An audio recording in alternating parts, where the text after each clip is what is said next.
मैं पंजाबी हूँ, मैंने ऑलरेडी मराठी सीखी है, मराठी के बाद अब कोरकू सीखी, कोरकू के बाद अब और छेल सीखना बहुत मुश्किल है जी। फिर नंदुरबार में 7वें महीने में प्री मेच्योर डिलीवरी होने का प्रमाण बहुत ज़्यादा है। 6 महीने हमारी 125 लाइब्रेरी बन गई। मैंने तो एक पैसा भी नहीं दिया। डिस्ट्रिक्ट की पॉपुलेशन अगर सेंसस में 16 लाख थी 2011 में, तो आज शायद तकरीबन 20 लाख होगी। उसका 1% निकालेंगे तो हमारे पास 20,000 केसेस होने चाहिए। हमारे पास डिस्ट्रिक्ट में अभी सिर्फ 4,000 है। ट्राइबल डोमिनेटेड एरियाज में पोस्टिंग को ज़्यादातर आईएएस ऑफिसर्स पनिशमेंट पोस्टिंग के तौर पे या टाइम पास पोस्टिंग के तौर पे देखते हैं। नहीं। आप कह रही हैं कि आपको मजा आ रहा है? नहीं, मुझे तो सच्ची वाली बताइए।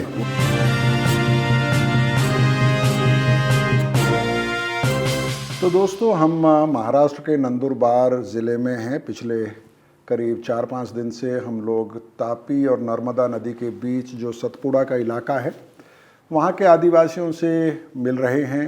कई बदलाव हमें वहाँ के लोगों ने बताए। कई चीज़ें ऐसी हैं जिन्हें बदले जाने की ज़रूरत है। ज़िले की ज़िलाधिकारी कलेक्टर मिताली सेठी इस वक्त मेरे साथ मौजूद है। मिताली जी, बहुत बहुत स्वागत है आपका। ऐसा हमारा बहुत कम अनुभव है जब हम लोग गांवों में जाते हैं और किसी कलेक्टर की इतनी तारीफ़ सुनने के लिए मिलती है। आपको बहुत बहुत बधाई। लेकिन कुछ सवाल हैं जो मेरे मन में पैदा हुए, इस दौरान आपसे पूछना चाहूँगा। जब आप आदिवासी इलाकों में अधिकारी होते हैं तो कम्युनिकेशन बहुत क्रूशियल होता है और उसमें बहुत धैर्य की ज़रूरत रहती है। आपका कैसा अप्रोच रहता है? किस तरह से आपने अभी तक प्रशासन चलाया है? जी नहीं, तो नंदुरबार एक्चुअली मैं इससे पहले भी जब एसडीएम थी तब मेलघाट में थी जी।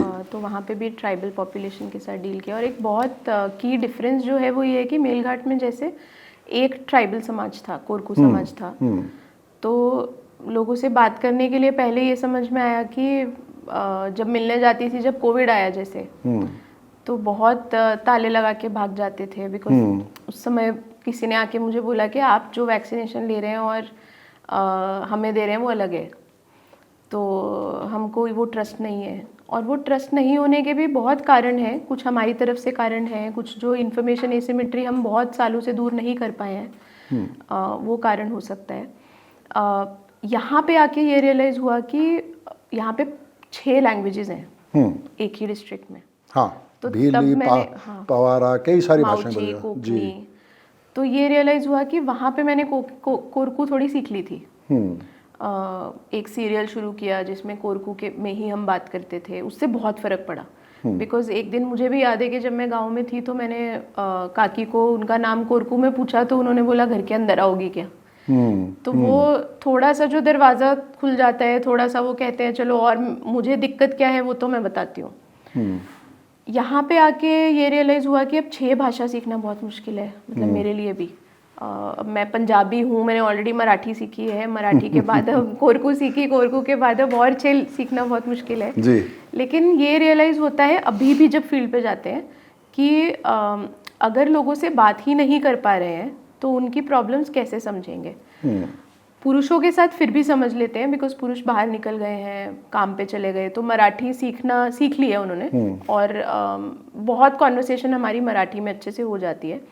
महिलाओं के साथ अभी भी थोड़ा ऐसा लगता है कि वो भाषा का ये करना बहुत ज़रूरी है, स्पेशली बिकॉज जब हम इन डिस्ट्रिक्ट्स में हेल्थ, न्यूट्रिशन, ये सब चीज़ों के इंडिकेटर्स के बारे में बात करते हैं जो पीछे हैं और हमें इम्प्रूव करना है, तो महिलाओं के साथ कम्युनिकेशन तो करना ही पड़ेगा। It is not only about language, ये एक कल्चरल शाइनेस है कि अथॉरिटी के साथ कैसे, फॉर्मल अथॉरिटी जो है उनके साथ हम कम बात करेंगे, जो मुझे लगता है कि सिर्फ इस कल्चर में नहीं है, बहुत सारी जगहों पे रहता है कि एकदम लोग डर जाते हैं। मतलब वो डर कैसे कम करना है सो दैट आप हमसे चीज़ें मांग सके इंस्टेड ऑफ सेइंग कि आप हमारे लिए कुछ कर रहे हैं।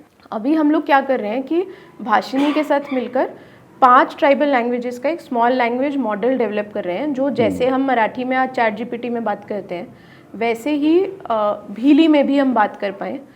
ऐसे 2-3 यूज़ केसेस तैयार कर रहे हैं। तो अभी जैसे एग्रीकल्चर में जो महाविस्तार पोर्टल स्टेट में बना है वो मराठी में बना है, लेकिन भीली पहली भाषा है जिसका हम महाविस्तार में इंटीग्रेशन कर रहे हैं। तो उसका इनफैक्ट लैंग्वेज कलेक्शन अभी भी चालू है, तो मोस्टली अगले महीने तक हमारे पास पहला उसका मॉडल आ जाएगा। तो ये जो कल्चर और डीप टेक का इंटरफेस है, जहाँ पे हम टेक्नोलॉजी यूज़ करें but not at the expense of culture but for the use of it, कि उसको हम और कैसे अपने अंदर ये करें, वो प्रिजर्वेशन भी करें हेरिटेज का, साथ ही ये ना कहें कि इसे हम रोमांटिसाइज कर रहे हैं। मतलब हम ये कह रहे हैं कि सारी बेसिक फैसिलिटीज़ मिलना हर किसी का अधिकार है, और कम्युनिटीज़ को एम्पावर कैसे करें सो दैट वो हमें सवाल पूछ सकें, वो ज़्यादा ओनरशिप ले सकें, और हम निकल जाएं तो वो अपना काम जैसे कर रहे हैं वैसे वो करते रहें। तो मुझे तो लास्ट में मतलब ऐसा ही लगता है कि कोई मुझे आके ये कहे कि आपने हमारी मदद की लेकिन ये काम हमने खुद किया है, मेरे लिए सबसे बड़ा विनिंग पॉइंट वो है, मैंने किया है। ये शायद मेरी उतनी शायद जीत होगी भी नहीं, कोई आके मुझे ये कहे कि आपने किया है। जी, हम लोग जो धड़गांव और उसके आसपास के जो इलाके हैं, काफ़ी रिमोट गांवों में भी जाने का मौका मिला जी। जब मैं आपके बारे में पढ़ रहा था तो उसमें ये पता चलता है कि सिकल सेल को लेके आप काफ़ी एक्टिव हैं, और मैं भी कई गांवों में गया, हॉस्पिटल गया, डॉक्टर से बात की, और एक एनजीओ जो चलाते हैं जो खुद भी काटे फाउंडेशन, जी काटे फाउंडेशन चलाते हैं, मनोज पावरा शायद उनका नाम अगर मुझे सही याद है। तो डॉक्टर जो आंकड़े दे रहे हैं और मनोज पावरा उनको क्वेश्चन करते हैं, आपने कहा कि आप सवालों का स्वागत करती हैं जी। तो आपसे मैं जानना चाहूँगा कि सच्चाई क्या है, क्या स्थिति है, आपका एक्सपीरियंस क्या है, कितना बड़ा चैलेंज है? मैं थोड़ा साइंटिफिकली बताती हूँ। एपिडेमियोलॉजिकली सिकल सेल एक पॉपुलेशन में 1% डिजीज़ेस रहते हैं। यहाँ पे क्योंकि ये एंडेमिक है और बहुत कल्चर के विदिन ही शादियाँ होती हैं तो थोड़ा ज़्यादा होगा। वैसे ही जो कैरियर का रेट है वो 10% रहता है, बट यहाँ पे हम लोगों को 25% तक मिला है कि 25% तक पॉसिबल है कि कैरियर रेट है, क्योंकि मैं बाहर की कम्युनिटी से शादी बहुत कम करती हूँ। विद इन कम्युनिटीज़ को कॉन्सैंग्यूनियस मैरिजेस बोलते हैं, वो बहुत होती हैं। तो अभी ऐसा हुआ है कि डिस्ट्रिक्ट की पॉपुलेशन अगर सेंसस में 16 लाख थी 2011 में, तो आज शायद तकरीबन 20 लाख होगी। उसका 1% निकालेंगे तो हमारे पास 20,000 केसेस होने चाहिए। हमारे पास डिस्ट्रिक्ट में अभी सिर्फ 4,000 है। तो इसका मतलब है कि हमारे पास बहुत सारे अनडिस्कवर्ड अनडायग्नोस्ड केसेस हैं जो एक्चुअली डायग्नोज होने चाहिए। वो तभी होगा जब हम सबका स्क्रीनिंग करेंगे, और सबका स्क्रीनिंग हमने अभी नहीं किया है। हमारा टोटल स्क्रीनिंग है डिस्ट्रिक्ट का 20 लाख तो नहीं है, मतलब 3-4 लाख हुआ होगा। तो वी मतलब रियलिस्टिकली जो हमारा अभी in fact Maharashtra government is launching a 3-week drive for sickle cell screening. तो उसका एक बहुत बड़ा in fact health minister sir was here, और उन्होंने भी बहुत कॉग्निजेंस लिया कि सिकल सेल का स्क्रीनिंग होना चाहिए। और अभी बहुत स्टेट गवर्नमेंट प्लान कर रही है कि हम कैसे इसका स्क्रीन करें। गवर्नमेंट ऑफ इंडिया का भी जो national sickle cell anaemia elimination mission है वो इसी पे फोकस करता है कि हम सैचुरेशन स्क्रीनिंग कैसे करें। तो one of the rules is कि पीएचसी में आज जो भी आते हैं जी उनका सबका टेस्टिंग होता है सिकल सेल के लिए। इस साल के एंड तक या अगले साल के मार्च तक इस डिस्ट्रिक्ट में 100% पॉपुलेशन का स्क्रीनिंग हमारा ये प्लान है कि by March 27 Nandurbar should be the first district in the country that is done 100% population screening. हमने सबके हाथ में कार्ड दे दिया कि आपका स्टेटस क्या है, सो दैट अगर आप शादी भी कर रहे हैं तो 3 तरह के जो कार्ड की बात हो रही है, वाइट नॉर्मल के लिए, कैरियर का एक कार्ड और डिजीज का एक card. Issue with tribal areas has been के हेल्थ केयर सीकिंग बिहेवियर जो मैं डिमांड कर रही हूँ वो बहुत लो रहता है। मतलब लोगों का पेन बियरिंग का कैपेसिटी बहुत ज़्यादा है। उन्हें लगता है वो नॉर्मल जीवन ऐसा ही होता है। हाँ, मतलब दर्द हो रही है तो जब तक बहुत ज़्यादा नहीं बढ़ जाएगी तब तक हॉस्पिटल, और हॉस्पिटल है भी दूर, या जहाँ पे उनको लगता है या अपना काम छोड़ के आना पड़ता है तो थोड़ा इग्नोर करते हैं। मतलब हम लोग भी करते हैं बहुत बार इग्नोर। तो उसमें मैं थोड़ा सप्लाई साइड इंटरवेंशन अगर कर दूं कि भाई मैं भी प्रोएक्टिवली सैचुरेशन करके पहुंच जाऊं लोगों के पास, या खुद कॉल कर दूं। मैंने खुद एक कॉल किया था एक दिन हेल्पलाइन पे बैठ के, तो मैंने उनको पूछा कि आप उनका बच्चा था सिकल सेल का। मतलब ये बहुत इंपॉर्टेंट है। जैसे for example I have now started meeting parents जो नॉर्मल है बट उनके बच्चा डिजीज है, क्योंकि अगर आप कैरियर हैं और आपने कैरियर से शादी कर ली तो बच्चे को होने के चांसेस, प्रोबेबिलिटी कि आपका बच्चा कैरियर होगा। तो इसके लिए मुझे लगता है कि क्विक वाइड टेस्टिंग करना बहुत इंपॉर्टेंट है कि हम एक साल भर में सबको वो रिपोर्ट दे दें उनके हाथ में। और इस पे and supported by whatever state government का भी अब फोकस बढ़ गया है, तो ये बहुत अच्छी बात है कि स्टेट गवर्नमेंट भी कह रही है कि आपको जो भी चाहिए वो आप हमको बताइए। जी, माफ़ कीजिए मैंने आपको बीच में टोक दिया। आप जितने डिटेल में चीज़ें बता रही हैं उससे मुझे ये भरोसा होता है कि आप सीरियस हैं, आपको सचमुच में मज़ा आ रहा है। बिकॉज ट्राइबल डोमिनेटेड एरियाज में पोस्टिंग को ज़्यादातर IAS ऑफिसर्स पनिशमेंट पोस्टिंग के तौर पे या टाइम पास पोस्टिंग के तौर पे देखते हैं। नहीं। आप कह रही हैं कि आपको मजा आ रहा है? नहीं, मुझे तो सच्ची वाली बताइए। नहीं, it's quite the opposite of punishment actually. हाँ, मतलब मैं इनफैक्ट कल ही हम लोग बात कर रहे थे, हमने भी यहाँ पे जैसे 125 लाइब्रेरीज बनवाई हैं। हमने बोला कि जो बिल्डिंग ऐसे ही पड़ी हुई है वो ऐसे ही क्यों पड़ी हैं। तो हमने ग्राम पंचायत को बोला कि अरे ये बिल्डिंग ऐसे ही क्यों पड़ी है, यहाँ पे आप कुछ लाइब्रेरी बना सकते हैं कि आपके पास यंग लोग हैं, उनको तैयारी करनी है एग्जाम्स की, छोटे बच्चे हैं, किसी महिला को लगे कि मुझे आज 10वीं का एग्जाम देना है। मैंने धड़गांव में एक दिन गई थी तो एक महिला ने बोला कि अरे मुझे 10वीं का एग्जाम देना है, आई वांट टू यूज के मुझे अपने पैसे खुद से कैसे निकालने हैं आधार का। तो मुझे तो ये सब कहानियां जब मैं देखती हूँ या लोगों की बातें सुनती हूँ, या वो ग्राम पंचायत ने कर भी दिया, 6 महीने हमारी 125 लाइब्रेरीज बन गई। मैंने तो एक पैसा भी नहीं दिया। आई सेड आप खुद करेंगे पहले, उसके बाद मैं आपको फर्नीचर दूंगी। वो 125 लाइब्रेरी बन गई, अब मेरा पहुंच भी गया फर्नीचर। अच्छा। तो मुझे उस चीज में जो मजा आता है कि लोगों की कहानियां सुनने या लोगों की जो कैपेसिटी है वो एक्चुअली उन्होंने यूज करके ये कर लिया, तो फॉर मी तो वो वंडर और क्यूरियोसिटी इतना सेटिस्फाइंग है कि बहुत पनिशमेंट तो बहुत दूर है उससे। मतलब आदिवासी इलाकों में जब आप काम करते हैं और लोगों के साथ इंटरेक्शन करते हैं, ये बात सही है कि वो कई बार झिझकते हैं, कई बार शर्माते हैं, कई बार डरते भी हैं, लेकिन कई बार अग्रेसिव भी हो जाते हैं। और एक बार अगर एक गांव डिसाइड कर ले मिलके कि हमें वैक्सीन नहीं लेना तो नहीं लेना, क्या कभी ऐसा आपको देखना पड़ा और उसमें आपकी कैसी अप्रोच रहती है? मेरा बहुत, in fact I have written in Indian Express about this thing. मैं जब मेलघाट में पोस्टेड थी तो मैं खुद, क्योंकि तब ऐसा होता था मेरे कलेक्टर वायल भेजते थे वैक्सीन का, और सारे हमारे अमरावती में 14 ब्लॉक्स होते थे, 1-2 ही ब्लॉक्स होते थे जिसका वैक्सीन एक वायल भी यूज नहीं होता था। मतलब बाकी लोग मांगे जा रहे हैं कि एक्स्ट्रा वैक्सीन दो, और हमारे यहाँ पे ऐसे होता था कि पूरा गांव ताला मार के चला गया। मैं खुद गई, मैंने एक बार काका से बात किया तो काका ने बोला कि मैं मर गया तो तुम रिस्पॉन्सिबिलिटी लोगी क्या, अगर मुझे वैक्सीन लेके कुछ हो गया तो मैं नहीं लूंगा। एंड आई हैव सीन, उसके बाद से मुझे याद है कि हमने पहला एक गाँव 18 से 45, आपको याद है जब कोविड का वैक्सीन आया था तब 18 से 45 का पहले आया था, एक गाँव ने 100% 18 से 45 कर दिया। बड़ा, बहुत बड़ा सबको लगा कि अरे ये हो गया। फिर धीरे धीरे और 4 गांव ने बोला कि अरे हमको भी करना है। फिर मैं वापस जब उसी गांव में गई, थोड़ी थोड़ी धीरे धीरे बात होने लग गई, तो हमने बोला अच्छा ठीक है इनको नहीं चाहिए। लेकिन मुझे अभी भी याद है, मैं एक गांव में थी और एक काकी आई थी और वो एकदम मस्त गन्ना चबाते हुए बहुत दूर से आ रही थी और मैं बोली मैं लूंगी, चाहे कोई ना ले लेकिन मैं तो लूंगी, मैं लूंगी। तो मुझे तो मतलब उनको दिया, राशन की दुकान वाले को दिया, करते करते एक दिन मैंने एक गाँव में बोल दिया कि मैं यहीं रहूंगी, अगर आपने नहीं ली, मैं आज घर नहीं जाऊंगी, मैं आपके ही घर सोऊंगी।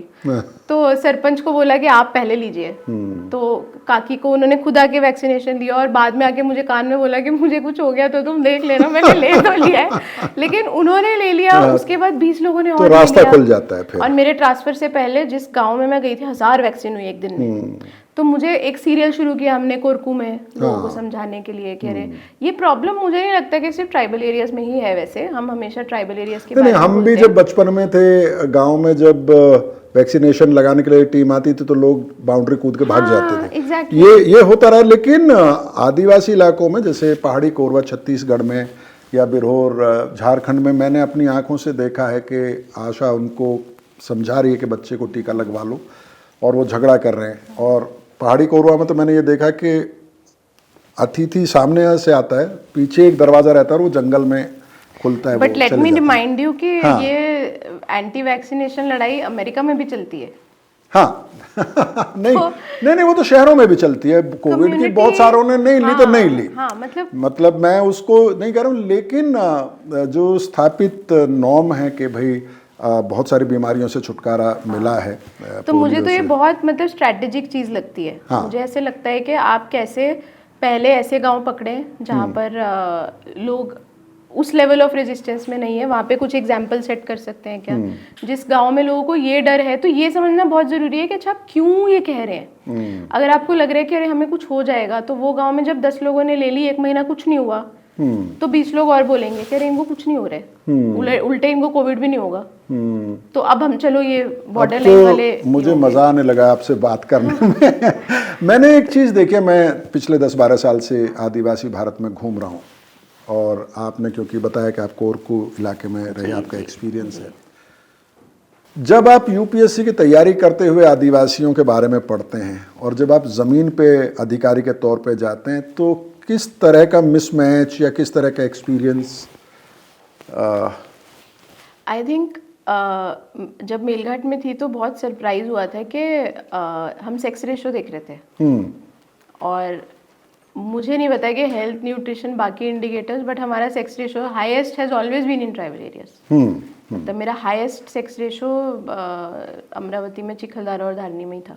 इनफैक्ट इवन नंदुरबार का sex ratio is very high. तो ये थोड़ा सरप्राइज हुआ कि how modern are these communities in terms of gender, for example.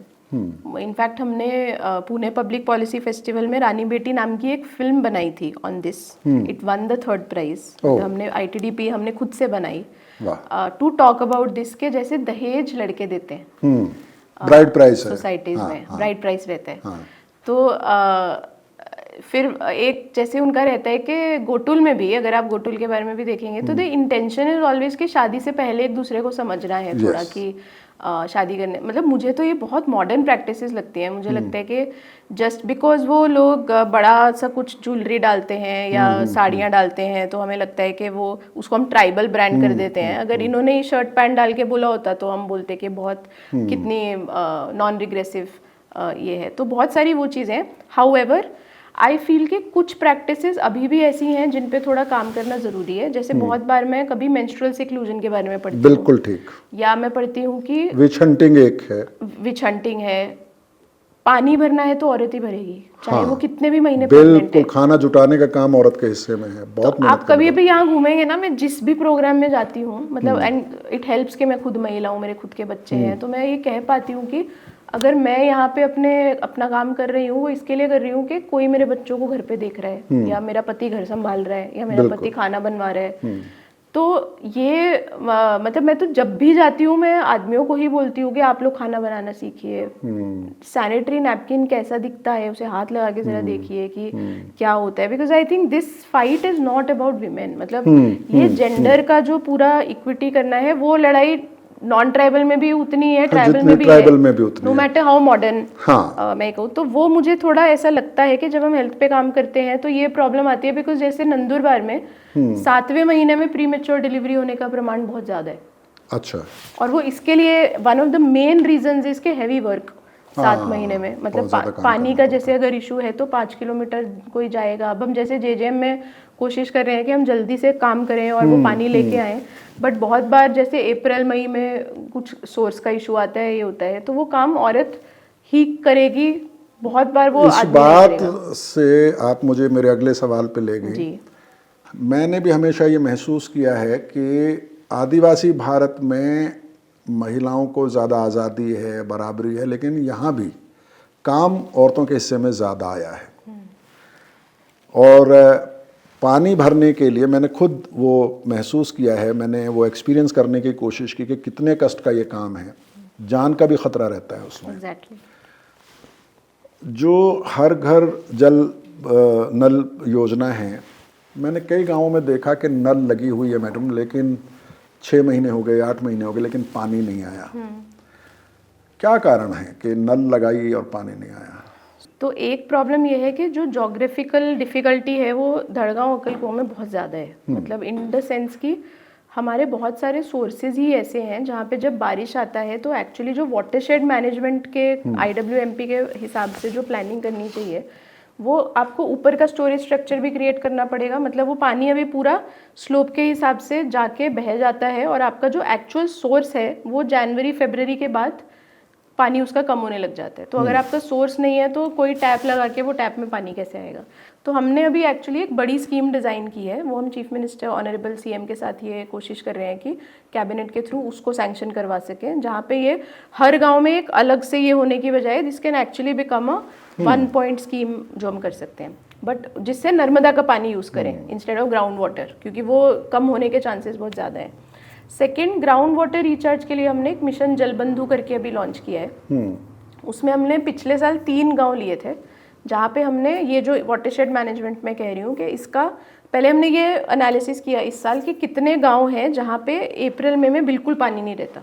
ये ऐसे 400 पाड़े हमें मिले, 400 छोटे छोटे पाड़े जहाँ पे पानी नहीं रहता। उसके बाद हमने 100-150 पाड़े इस साल उठाए और हमने बोला कि हम वहाँ पे उसमें से पिछले साल 3 में काम किया था तो हमें पता था कि क्या क्या करना है, लेकिन लोगों की भागीदारी के साथ कैसे करना है। तो एक संस्था के साथ टाई अप किया, शबरी से, उसे शबरी महामंडल से इस बार फंडिंग करवाया एंड गाँव में 300 लोगों को हम लोग ट्रेनर्स बना रहे हैं।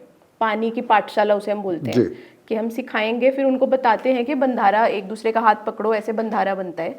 इनफैक्ट पिछले 3 गांव में जहाँ पे हमने काम किया है वहाँ पे इस साल भी अभी तक पानी है, मतलब जिस 3 गांव में हमने काम किया कि वो लोकल स्प्रिंग, यहाँ पे आप नोटिस करेंगे अक्कलकुआ में छोटे छोटे स्प्रिंग्स भी हैं जी। तो इनफैक्ट मोलगी साइड पे तो उसी स्प्रिंग का फिजिकल फ्लो मैप करके लोगों ने एक दूसरी क्रॉप ले ली है, मतलब और माइग्रेशन बंद हो गया। तो ये ना, इसको बहुत हाइपर लोकल, जिसे हम साइंस में बोलते हैं ना, हाइपर लोकल मेथोडोलॉजी की जरूरत है। तो वो हम अभी एक जलबंधु की तरफ से भी कर रहे हैं और उस स्कीम की तरफ से भी। But the one thing that I want to say is के पानी के लिए ना ज्योग्राफी कॉन्टेक्सचुअल सॉल्यूशंस डिजाइन करना बहुत ज़्यादा इंपॉर्टेंट है। तो that is the effort that we are making. कभी बेबसी लगती है कलेक्टर के तौर पे, एक अधिकारी के तौर पे, क्योंकि मैं अगर एक ग्रामीण हूँ, आदिवासी हूँ, मेरे लिए आप अल्टीमेट अथॉरिटी हैं। आदिवासी जो इतने कम में संतुष्ट हो जाता है, क्या देना है आपको, न्यूनतम पीने का साफ पानी। तो कभी बेबसी लगी आपको कि अरे, मतलब आपको पता है कि ये करके हो सकता है? बेबसी नहीं बोलूँगी, आई वुड से कि थोड़ा एंग्जाइटी कुछ दिनों में रहता है, बहुत अर्जेंसी लगती है चीज़ें करने की कि यार, मतलब ऐसा लगता है कि कलेक्टरशिप, जैसे आप यहाँ पे आते हैं तो आप कितने साल रहेंगे, आप 3 साल रहेंगे।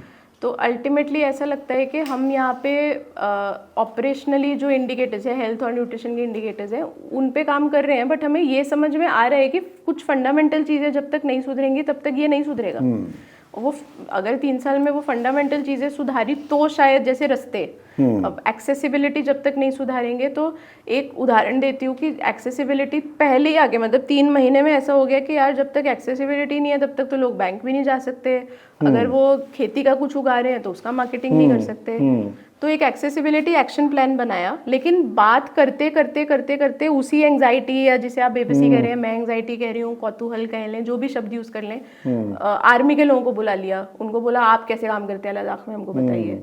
उनसे बात करते करते पता चला कि कुछ बाइकेबल ब्रिजेस रहते हैं, तो जैसे यहाँ पे नदियां हैं बहुत सारी। अब इस साल डिस्ट्रिक्ट के पैसों से मैं, मतलब हमारे जो पॉलिटिकल रिप्रेजेंटेटिव्स हैं उनका भी बहुत धन्यवाद करना चाहती हूँ, सबने मिलके वो प्लान बनाया बैठ के, और अब इस साल इस डिस्ट्रिक्ट में 45 नए ब्रिजेस डिस्ट्रिक्ट के पैसों से बन रहे हैं। लेकिन मैडम एक पुल है आपके यहाँ जो बड़ा वाला होगा, सावरिया दिगार का। हाँ, उसमें क्या इतने पिलर्स खड़े हुए हैं जी। और हमने देखा, कल हम लोग गए पार और लौट रहे थे तो एक बीमार महिला थी, उसको हमें खैर रुकवाना पड़ा, खैर वो रोक भी दिया उन्होंने, कहने से वो लेके आए। उस पुल का क्या किस्सा है? तो उस पुल का ऐसा है कि बीच में एक बार 1-2-3 एजेंसीज चेंज हुई हैं, लेकिन अभी ट्राइबल डिपार्टमेंट के पैसे आ गए हैं, तो वो पुल भी इस साल या मैक्सिमम अगले, वो बहुत बड़ा पुल है। तो मैं जिनकी बात कर रही हूँ वो छोटे छोटे पुल हैं, जहाँ पे जैसे 250 पहाड़ों का कनेक्टिविटी। बट वो जो पुल है, वो पुल जब हो जाएगा अगले मार्च तक, तो उससे तकरीबन 50 गांवों को कनेक्टिविटी, 50 गांव और मध्य प्रदेश जुड़ जाएगा, आपका नजदीक हो जाएगा। क्योंकि अल्टीमेटली इस उधर भी भील आदिवासी हैं, इधर भी भील आदिवासी हैं, उनकी रिश्तेदारियां हैं। तो आप ये कह रही हैं कि साल भर में वो तैयार हो जाएगा। एक और चीज मैं इसलिए कह रहा हूँ कि मुझे वहाँ ऐसे उदाहरण भी मिले जिनसे ये लगता है कि ये विश्वास होता है की काया पलट की जा सकती है। एब्सोल्युटली। रेगिस्तान में भी फूल खिलाए जा सकते हैं। मैं एक गांव में गया, वहाँ हमने देखा कि मनरेगा के तहत उन्होंने ऊपर कुआं बनाया हुआ है और अमरूद के बाग, आम के बाग, और वो अभी लाखों के सपने देख रहा है लड़का। तो जब आप कलेक्टर होती हैं, एंग्जाइटी, बेबसी, और आपकी 3 साल की ये होता है, 3 साल 4 साल ज़्यादा होगा तो ट्रांसफ़र हो जाएगा, लेकिन एक कलेक्टर के तौर पे क्या अगर आप कोई ये काम शुरू करें या एक लाइन खींच दें, तो क्या अगले अधिकारी के लिए ये लाजमी हो जाता है कि वो उससे ऊपर ही जाए? क्या रहता है? वो अगले अधिकारी के थोड़ा डिस्क्रिप्शन पे रहते हैं ऑफकोर्स, उनके क्या इंटरेस्ट एरियाज है। अब जैसे मैं खुद डॉक्टर हूँ, तो मुझे लगता है कि मुझे हेल्थ में बहुत चीज़ें समझ भी आती हैं, मुझे इंटरेस्ट भी है, बहुत मुझे करना है। लाजमी इन द सेंस कि अगर आपने थोड़ा सा काम कर दिया है, उसको देखने का नज़रिया ना सिर्फ ये नहीं रहता कि अगला आने वाला अधिकारी उसे कर रहा है, उसे देखने का नज़रिया ये है कि आपने रूट्स कितनी डाली हैं। क्योंकि अगर आपने रूट्स ढंग से डाल दी ना, तो वो बंद हो ही नहीं सकता। तो एक और जो आपकी बात से ही बात निकली कि एक इलाके में पलायन रुक गया क्योंकि वहाँ दूसरी फसल ली गई। नंदुरबार, मतलब महाराष्ट्र देश का सबसे अमीर राज्य है, नंदुरबार सबसे पिछड़ा है, और आप इसकी कलेक्टर हैं और अब आपको 1-2 साल हो गए हैं। क्या लगता है कि क्या समझ में आया आपको कि क्या है जो नंदुरबार को पीछे रखे हुए है? नहीं, मैं मतलब पीछे इन द सेंस के एक कुछ बहुत फंडामेंटल चैलेंजेस हैं। जैसे मैंने बोला कि ज्योग्राफिकल कंस्ट्रेंट्स आपके हैं ही, मतलब धड़गांव अक्कलकुआं को पूरा कनेक्टिविटी देना, जैसे फॉर एग्जांपल एक तो फॉरेस्ट के रूल्स लग जाते हैं, क्योंकि वहाँ पे अब तोरनमाल साइड पे आप जाएंगे जो बहुत ऐसे ऑफ सेंटर है, वहाँ पे वाइल्ड लाइफ रिजर्व भी है। तो कितना काम आप कर सकते हैं। सेम प्रॉब्लम मेलघाट में है, मतलब ये कम्युनिटीज जहाँ पे स्थित हैं वहाँ पे वो ह्यूमन एनिमल कॉन्फ्लिक्ट भी रहता है कि हम किस चीज़ से, डेवलपमेंट का जो एक लेंस रहता है वो भी आप 4 अलग अलग लोगों से पूछेंगे तो आपको बहुत एक अलग लेंस बताएंगे कि what is there world view on development. लेकिन इंडस्ट्री जैसे है, इंडस्ट्री हम बहुत ज़्यादा, हम इकोनॉमिक्स में अगर देखते हैं एग्रीकल्चर, इंडस्ट्री, सर्विसेज, तो हमारे लोग अभी भी यहाँ पे मुझे लगता है कि 60-70% के ऊपर हमारे लोग एग्रीकल्चर में हैं। एंड दैट एग्रीकल्चर जो पर कैपिटा लैंड है वो जितना उसका कंसोलिडेशन होना चाहिए उतना नहीं हो पाया, because it's a lot of population. Services में कुछ लोग जो बाहर निकलते हैं वो निकलते हैं, बट एजुकेशन, अगेन आप एजुकेशन पे देखेंगे तो वेर से कि कभी कभी वो लैंग्वेज बैरियर्स आते हैं कि हम एजुकेशन को कैसे देख रहे हैं, वोकेशनल ट्रेनिंग को कैसे देख रहे हैं, स्किलिंग को कैसे देख रहे हैं। तो 3-4 बिग टिकट चीज़ें करनी है। मतलब अगर नंदुरबार को, मुझे ऐसे लगता है कि एज द डिस्ट्रिक्ट कलेक्टर जब मैं सोचती हूँ डिस्ट्रिक्ट के बारे में, तो मेरा कुछ भी रास्ता है जो भी है, लेकिन मेरी मंजिल ये है कि भाई हाउस होल्ड इनकम बढ़ानी है, because that will give them choice. Fundamental infrastructure देना है, सड़क देनी है, पानी देना है, बिजली देना है, और पैसे देने हैं कि हाथ में पैसे हमारे पास हों, सो दैट हम डिपेंडेंट ही ना रहें। तो कुछ भी करें तो उसका फाइनल आउटकम ये होना चाहिए। अब वो स्किलिंग से हो, या अब जैसे हमारे पास यहाँ पे अभी एक 2000 करोड़ की इंडस्ट्री अभी स्टेट से आ रही है, तो स्टेट का भी बहुत फोकस है अब एस्पिरेशनल डिस्ट्रिक्ट पे, एंड स्टेट ऑल्सो रियलाइजेस कि अच्छा यहाँ पे थोड़ा एक क्वांटम लीप की ज़रूरत है। तो इनफैक्ट हमारे जो गार्डियन सेक्रेटरी हैं वो इंडस्ट्री सेक्रेटरी हैं। तो उन्होंने हमारे पास अभी एक 2000 करोड़ का एक इंडस्ट्री भेजा। उनके साथ जब भी बात करती हूँ वो बोलते हैं कि मैं और एक ये भेजूंगा। हमारे यहाँ पे अभी एक नया MIDC शुरू हो रहा है नंदुरबार में। 5000 लोगों को तकरीबन वहाँ पे नौकरी मिल सकती है। सूरत पास में है, तो सूरत के बहुत इंडस्ट्रियलिस्ट आके कहते हैं कि हमको ये, तो I am very bullish on this के इन द नेक्स्ट 10 years आप देखेंगे कि नंदुरबार बहुत बढ़िया से ट्रांसफॉर्म होगा। इनफैक्ट आप अगर एग्रीकल्चर भी यहाँ का देखेंगे ना, तो यहाँ पे एग्रीकल्चरल डाइवर्सिटी बहुत अच्छी है। मैंने विदर्भा में काम किया है 2-3 डिस्ट्रिक्ट्स में, and I can for sure tell you कि इतना अच्छा एग्रीकल्चरल डाइवर्सिटी मैंने किसी भी डिस्ट्रिक्ट में नहीं देखा है। यू हैव 12,000 हेक्टेयर का मिलेट्स का एरिया पे, papaya largest in the division. बहुत खूबसूरत होता है, बहुत खूबसूरत है, सीताफल देखते हैं आप देखेंगे। और यहाँ पे जो हमारी इंडस्ट्री है, फर्स्ट MIDC जिसका, जहाँ पे अगर ड्राई पोर्ट बना तो it is right next to a station. मतलब वहाँ से हमारा एक्सपोर्ट बढ़ सकता है। तो the possibilities are so many, मतलब कंस्ट्रेंट्स भी बहुत हैं लेकिन पॉसिबिलिटीज़ भी इतनी है कि नंदुरबार हैज़ द पोटेंशियल के सस्टेनेबल डेवलपमेंट और एक इकोनॉमिक डेवलपमेंट का मॉडल दुनिया भर को दिखाने का पोटेंशियल ये डिस्ट्रिक्ट में है जी, which is not only GDP but a sustainable model जहाँ पे हम नेचर और इकोनॉमिक्स को दोनों को सेंटर में रख के कैसे डेवलपमेंट कर सकते हैं। आपसे लंबी बात करने का मन कर रहा है लेकिन अब कंक्लूड करना है, मुझे मालूम है कि आपको जाना है। लेकिन एक सवाल रह जाएगा तो मुश्किल होगी कि आपने क्योंकि पढ़ाई लिखाई की बात कर दी तो मुझे याद आया कि आश्रम शालाएँ यहाँ पर हैं। मुझे धड़गांव में कई आदिवासी पिता मिले जिन्होंने बड़े प्राउडली कहा कि हमारे यहाँ 35 लोगों ने MBBS का एग्ज़ाम क्लियर किया है। कई लड़के मिले जो सॉफ्टवेयर इंजीनियर हैं, पढ़ाई लिखाई वो कर रहे हैं। लेकिन उसके साथ ही किसी ने मुझे ये भी बताया कि आश्रम शालाओं में अभी भी ड्रॉप आउट रेट बहुत ज़्यादा है। और हम खबरों में भी पढ़ते रहते हैं कि आश्रम शालाओं में बच्चों की मृत्यु हो गई, खाने का इशू।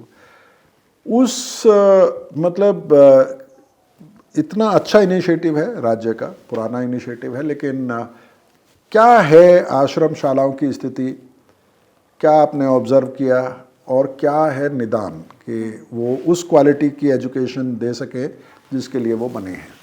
सो इसमें ना थोड़ा सा आपको बहुत डिस्पैरिटी दिखाई देगा। जैसे आप किसी एक आश्रमशाला में अगर अभी आप जाएंगे 4-5 आश्रमशाला में तो बहुत मज़ा आ जाएगा आपको। हाँ, रास्ते में एक हमको मिली एक आश्रमशाला। इनफैक्ट हमारे यहाँ 11 आश्रमशाला की नई बिल्डिंग्स बन रही हैं। इंग्लिश मीडियम स्कूल्स का कल मैंने ये लिया तो by June I would have 5 new English medium schools in the district. 2 Jawahar Navodaya Vidyalaya हमारे पास हैं। और आश्रमशाला भी अभी जो बन रही हैं हमारी, वो इवन धड़गांव में मुझे याद है मैं एक बार ट्रैवल कर रही थी तो बहुत ही सुंदर बिल्डिंग उन्होंने नया बनाया। तो ये थोड़े से केपेक्स हैवी काम है जब हम सिर्फ इंफ्रास्ट्रक्चर का बात करते हैं, but education has a softer side to it, जहाँ पे आप ये कहें कि हम बिल्डिंग बनने का वेट नहीं करेंगे, हमारा quality of education is delinked from मतलब ये बहुत इंपॉर्टेंट बात है कि हमारे पास पानी और ये सब कुछ होना चाहिए, but beyond a certain threshold हमारा क्वालिटी ऑफ और बहुत बढ़िया बिल्डिंग वाली आश्रमशाला में बहुत अच्छा एजुकेशन भी दिया जा रहा है। तो मेरा कहने का मतलब है कि ये थोड़ा सा अलग 2 पैरेलल वर्टिकल्स हैं। एंड इसमें कभी कभी हम लोगों को ये इशू डेफिनेटली आता है कि इसके लिए मैंने पहले शुरू में भी बोला कि हेल्थ न्यूट्रिशन एजुकेशन पे अकेले देखना is not the right thing to do. It is important कि पेरेंट्स का हाउस होल्ड इनकम कितना है वो फैमिली को पूरा उठाना। In fact there was a study which said कि आपने एक फैमिली को वेरी पुअर से पुअर में लेके आ गए, उससे ही आपके न्यूट्रिशनल एजुकेशनल आउटकम्स बहुत बढ़ जाते हैं। तो मेरे लिए ये बहुत इंपॉर्टेंट है कि मैं इसे एजुकेशन सिर्फ एजुकेशन के नज़रिए से ना देखूं। मतलब ऑफ कोर्स मुझे मेरी आश्रमशाला में रेगुलेटरी एक्शन भी लेना है अगर कुछ ख़राब हो रहा है, उसका ऑपरेशनल मॉनिटरिंग कैसे प्रॉपरली सेट करना है। तो जैसे इस साल हम लोग बहुत सारे CCTV कैमराज लगवा रहे हैं हर जगह के, एक्चुअली चीज़ें कैसे चल रही हैं, लाइब्रेरीज बनवा रहे हैं स्कूल्स में, वो हमारी स्केल्ड अप चीज़ें हैं। At the same time grievance redressal mechanism कैसे स्ट्रॉन्ग करना है कि एक बच्चे को अगर प्रॉब्लम आ रही है या किसी पेरेंट को कोई प्रॉब्लम है तो वो मुझे आके बता सकते हैं क्या, वो मुझे कहीं कॉल कर सकते हैं क्या, वो सिस्टम्स हम सेट कर रहे हैं। But overall when I look at it बहुत ऊपर से, तो मुझे लगता है कि सच में काम तो ये करने की ज़रूरत है कि इन्हें मैं वो चॉइस दे सकूं कि आपका जहाँ इच्छा है और जहाँ आपके बच्चे के लिए अच्छा स्कूल है आप उसे वहाँ डाल सकें। लेकिन ठोस उपाय जो सेफ्टी वाला एक एंगल रहता है उस पे अगर कुछ कह सकें आप। सेफ्टी का कैसे कि जैसे अगेन जो मैंने बोला कि जैसे एक तो मुझे ऐसे लगता है कि CCTV कैमराज सिर्फ CCTV कैमराज लगा देना समटाइम्स इज नॉट हेल्पफुल। उसका एक DVR जो है उसका मॉनिटरिंग कैसे हो रहा है, हाँ। उसका बैक एंड स्ट्रक्चर बनाना बहुत जरूरी है, क्योंकि अगर उसका कोई मॉनिटरिंग ही नहीं कर रहा है तो then it is not as useful as it should be. फिर भी बहुत बार ये हुआ है कि जैसे अब तो स्टेट का ही खुद का पॉलिसी है कि हर स्कूल में CCTV होने चाहिए। आफ्टर एक इंसिडेंट जब हुआ था तो इस बार हमने डिस्ट्रिक्ट के पैसों में से ऑलमोस्ट 500 कैमराज वीव गिवन आश्रमशालास को कि वहाँ पे ये लग सके। सिक्योरिटी गार्ड जो यहाँ पे आए हैं वो है, एंड देन ऑफ कोर्स हमारा जो 1080 नंबर है वो हम इंश्योर करते हैं कि वो हर जगह लग सके। साइकोलॉजिकल काउंसलिंग जो है वो हम बच्चों की कर सकें, वो भी अभी एक प्रोग्राम हम लोग शुरू कर रहे हैं। थोड़ा सा ये भी प्रोग्राम शुरू कर रहे हैं कि जो बच्चे ये डिस्ट्रिक्ट से बाहर जाके दूसरे डिस्ट्रिक्ट्स में जाते हैं या अनुदानित आश्रम स्कूल में जाते हैं, उनको भी हम लोग अपनी आश्रमशाला में कैसे ये कर सकें, रोक बिकॉज सकें। एक दो इंसिडेंट्स ऐसे हुए कि कौन सी गाड़ी में लेके जा रहे हैं वो रेगुलेटरी एक्शन रेगुलेटेड नहीं था उतना, तो हमको लगा हम इनको हमारे पास ले लेते हैं बिकॉज वहाँ पे कितने पैसे दे रहे हैं वो रेगुलेटेड नहीं है। तो बहुत इनफैक्ट आश्रमशाला इज़ वन ऑफ द, इस साल हम लोग थोड़ा एजुकेशन और स्पोर्ट्स पे फोकस कर रहे हैं। हर आश्रमशाला में थोड़े स्पोर्ट्स के ग्राउंड्स बनवा रहे हैं कि अच्छे से बच्चे, की यहाँ पे स्पोर्ट्स का बहुत पोटेंशियल है। इनफैक्ट तोरनमाल में लॉन्ग डिस्टेंस रनिंग, अगर आप केन्या के मॉडल पे जाएंगे तो बहुत पॉसिबल है कि वहाँ से मैक्सिमम लॉन्ग डिस्टेंस रनर्स निकल सकते हैं। तो कैसे, मुझे ऐसे लगता है ultimately what I mean to say is के इंटरजेनरेशनल पावर्टी पे कैसे हम देख सकते हैं कि आज जो सिचुएशन है वो उस फैमिली की 6-7 साल के बाद नहीं होनी चाहिए, and they get better choices. तो जब आपको लोग बताते हैं कि 35 MBBS के बच्चे निकले, वो बच्चे अब जहाँ भी पढ़ रहे हैं वो वापस आएंगे, यहाँ पे सर्व करेंगे। इनफैक्ट मेरे बहुत सारे MOs MBBS यहीं के हैं, यहीं पे सर्व करते हैं, and they have a better life than their parents had had. And I think poverty को देखने का नजरिया ही वो है कि आप ऐसी इंटरवेंशंस कीजिए जिससे एटलीस्ट इंटरजेनरेशनल पावर्टी ना हो। If we could do just that, मुझे ऐसा लगता है कि बहुत 15 चीज़ें नहीं करनी है, लेकिन उसको सेंटर में रख के उसके around hub and spoke models अगर डिज़ाइन कर सके तो 10 साल में आपको बहुत एक अलग पिक्चर दिखाई देगा, supported by state initiatives on public infrastructure, चाहे वो सड़क हो जाए, चाहे वो ब्रिज हो, पानी हो, बिजली हो। जी, बहुत बहुत शुक्रिया मैडम, आपने हमारे लिए समय निकाला।